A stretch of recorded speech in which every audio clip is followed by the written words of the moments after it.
It's good. It's just a good movie. Go watch it if you haven't. That's all, folks.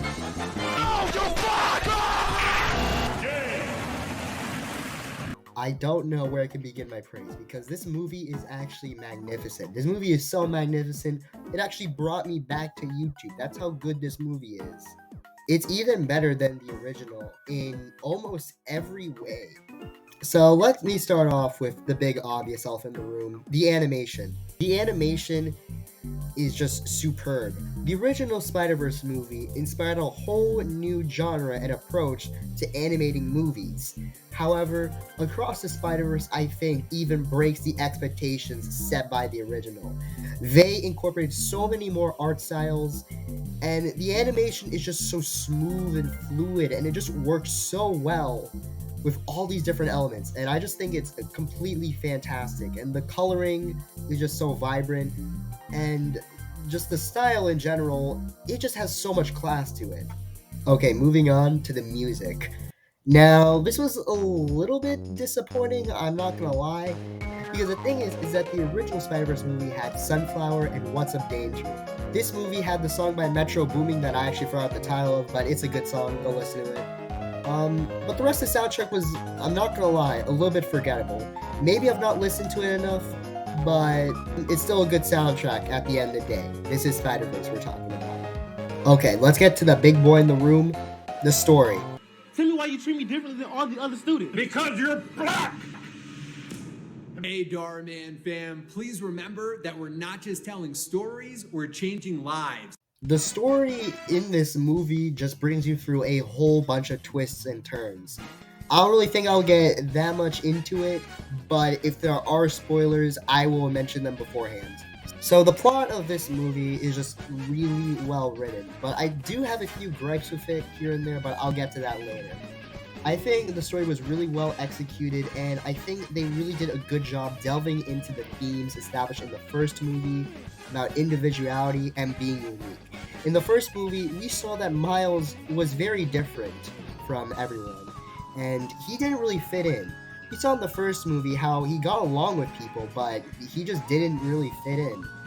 And something else that kind of complemented this was his identity.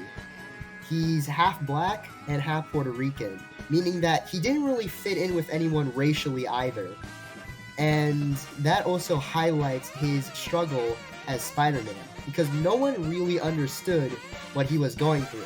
The only people who understood what he was going through was the other people in the Spider-Verse, because they went through the same exact things that he did. And I think in this movie, that theme is elaborated on. However, they take it in a new direction. So they take Spider-Man as a character and how unique he is, and they break it. And they break the conventions of what Spider-Man is supposed to be to show how truly different and unique Miles is, and how he's just a kid trying to do his own thing. And this is not only seen with the Spider People that he meets later in the movie, but this is also shown with his relations and dynamics with people, such as with Gwen and also his parents. And also the villains in this movie, I think they were great. I think the Spot and also Spider-Man 2099, I think they were excellent villains. I think the Spot, going into it, everyone was thinking that the Spot was going to be some comical, joke kind of villain who was just very weak and didn't really do that much. But they've kind of proven that he could just destroy everything. Well, that was another easy adventure for Spider-Man! And I think that's really awesome. In fact, I think he's probably one of the most powerful supervillains that Marvel has ever created. And going along with that fact, I think Spider-Man 2099 as a villain, I think it works really well. Because the thing is that he's very serious, which is a complete contrast with all of the other Spider People. And I think his backstory is also just very interesting too. And I think his job as the protector of the multiverse is a very interesting concept. And I like how they explore the idea of having different canon universes and how some things are supposed to happen while others are not. And I really just thought it was amazing how they explained this all so thoroughly. and it wasn't confusing. The audience understood what they meant completely, even though what they're kind of like trying to say was a little bit complicated, but everyone understood what that meant. Okay, so my problem with the movie is the pacing.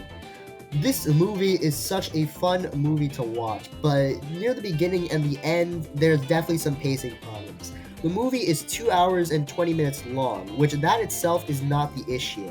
In fact, it's the longest animated movie I believe ever made. And that doesn't mean it's bad, because this movie, as I said earlier, is just so fun to watch. The main problem is that at the beginning of the movie, they give backstory for Gwen, which is kind of necessary later on, and it kind of sets up the entire story. But I think it probably could have been set up a little bit faster. And also near the end, the last 20 minutes of the movie could have just been cut out completely, and it could have been included at the beginning of the next Spider-Man movie, Beyond the Spiderverse. But for some reason, they decided to keep it into this movie, and it just feels really weird, because there could have been a satisfying cliffhanger ending that they could have pulled off 20 minutes before the actual ending happened. And the actual ending, there's just a lot, because it just reveals a bunch of new information that we didn't even know about previously, and it basically changes everything that we knew before. I really liked it though, seeing that, and I think the reason they did that was to hype people into the next movie. But I think the movie could have been ended off satisfyingly 20 minutes before, because around the 2:20 mark, the movie starts to feel like it's being dragged out a little bit. Which I'm not complaining, but that still is definitely an issue. Okay, finally, the characters. The way he leaps off of rooftops and flips backwards to face the camera before falling into a headfirst dive is just full of the exaggerated swagger of a black teen. Characters are just excellent. I don't think there's really any elaboration that needs to be done on them, but I just like them. You know, they're fun, they're consistent, and they're all unique. And I just really like them all, you know? My favorite is probably Indian Spider-Man, maybe because I'm Indian, but either way, I just really like all the characters in this movie. They are just so incredibly good.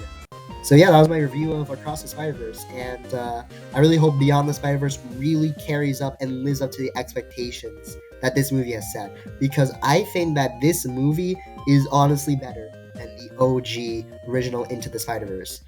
Because it just builds on everything that the first built on, and it's just so excellent. The villain, the story, the animation, the music. Well, maybe not the music, but you know what I mean. So yeah, that was my review. And sorry for the lack of jokes in this video. I kind of just want to pump this out really fast. But also, I just want to point out, yeah, sorry for the long-ass break. I know some of you probably think I'm dead because I'm not uploaded in so long. So, I was originally planning to post a Last of Us review back when that show finished. What the hell? But that never got done, and then afterwards I just stopped making videos. So, I don't know if I'm still going to continue making videos. This might just be a one-off. Maybe I still may continue. But I really like making videos, so maybe we could continue making videos again. But yeah, that's all I really had to say. So thank you for watching. See ya. Goodbye.